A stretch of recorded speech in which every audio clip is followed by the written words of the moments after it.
one needs to suffer until they realize that suffering is no longer necessary, is optional.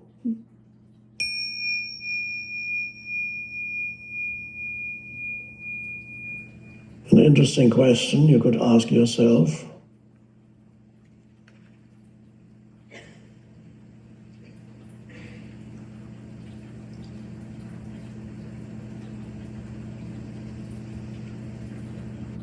check within, am I able to sit here in a state of awareness?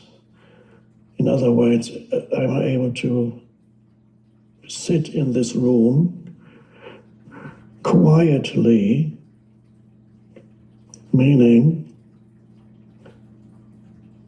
without thought? Some of you are able to be without thought for one little, perhaps just brief moments here and there. It's good enough.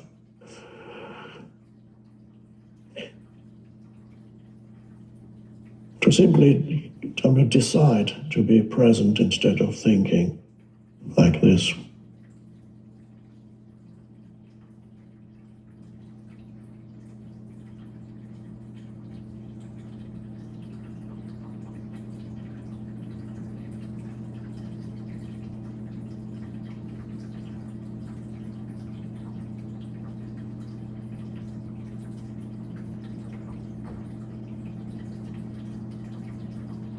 If it's still too difficult, you can pay some attention on the breath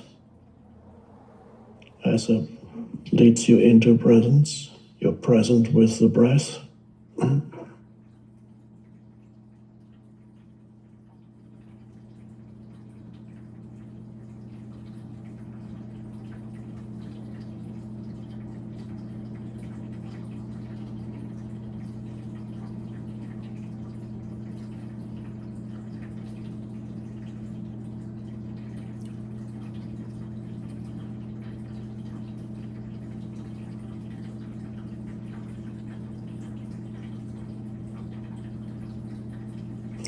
Stillness is a word we could use. It's a pointer to that there's a stillness within you.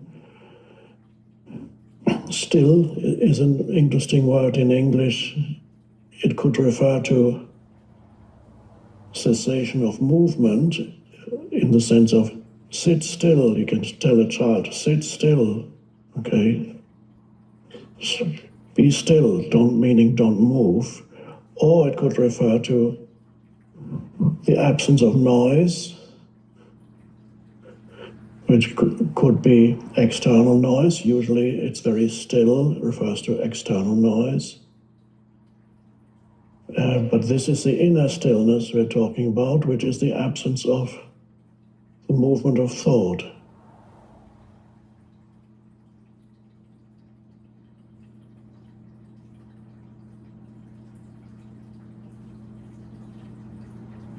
And then you have achieved what the French philosopher was talking about, sitting quietly in a room.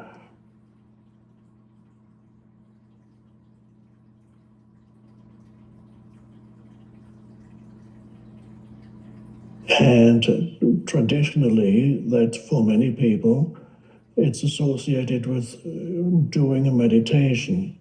So some people, when they meditate, they're able to be still. Usually they use some kind of technique, which is the precursor to stillness. Hopefully the technique leads into that stillness, and then the technique is not needed anymore. The technique could be a mantra, it could be counting, as for beginners, counting the breath. It could be some visualization, inner visualization, or focusing on some external object, like a flame of a candle. There's a meditation object or a meditation technique, and that's a good, perhaps intermediate step for on your journey to stillness. But the problem that tends to arise is you get attached to the journey towards stillness, which is the technique. And the obstacle is, and I'm talking for many of you who are practicing some form of meditation, a great hindrance in what otherwise could be a wonderful tool for awakening, meditation. A hindrance is a certain idea, a certain perhaps unconscious assumption that meditation is something that you do. Some people even write it in their schedule. Every day there's a lot to do, and then one of the doing is 7 a.m. meditation, 20 minutes, 15 minutes, and then again 10 o'clock p.m. in between many other things to do. Dinner with so-and-so, meditate. Okay, now I'm doing the meditation. And then the body goes into a certain position.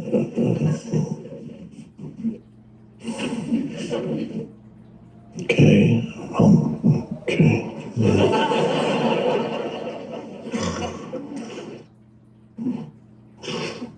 And then you practice the technique. But you are trapped in the movement of doing, and doing implies time, because every doing requires time, and every doing has a certain aim, you want to achieve something through the doing. So the aim here is, but you might not even know that. You might just think the aim is to become good at practicing the technique. But that's ultimately not the real aim. Maybe some teachers are very good at practicing their technique, but can they take you beyond that? Well, only you can do that, ultimately. So you're doing something, whereas the essence of meditation is not any kind of doing, it's the realization of being, which can only be here and now. And you cannot do to realize being, you have to let go of doing.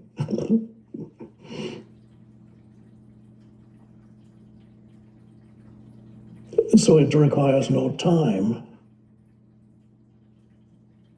The aim of meditation ultimately is to eventually realize that by doing your meditation you can't get there. Why can't you get there? Because you're already there, you just don't know it. The being is already the underlying essence.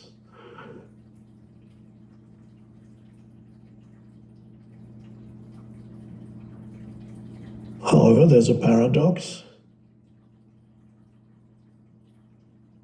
and it can be expressed in the following way.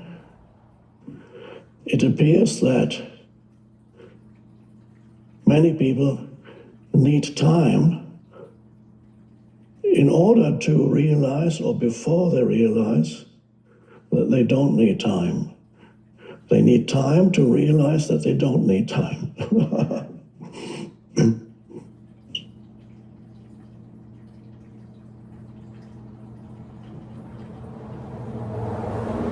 So even the Buddha practiced many techniques for several years because he thought he needed time to awaken.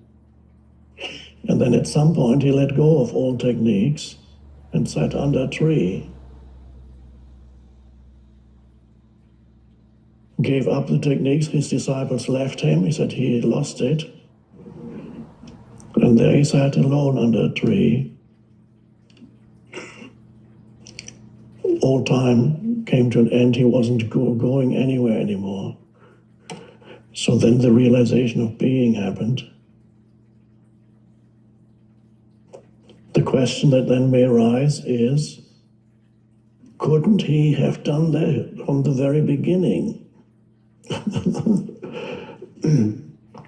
Or did he need to go through that and become so frustrated, searching through time, and that the frustration eventually and the suffering that he created for himself through very extreme aesthetic practices of depriving himself of food and exposing himself to very unpleasant cold and heat and enduring it all, which all, yes, did he need to do that, or was that a mistake that he could have avoided if somebody had told him that you don't need time?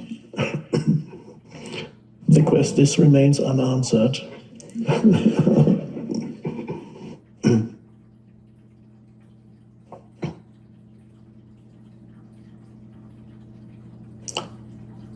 In the same way, one could say that a human needs to suffer until they realize that suffering is no longer necessary, is optional.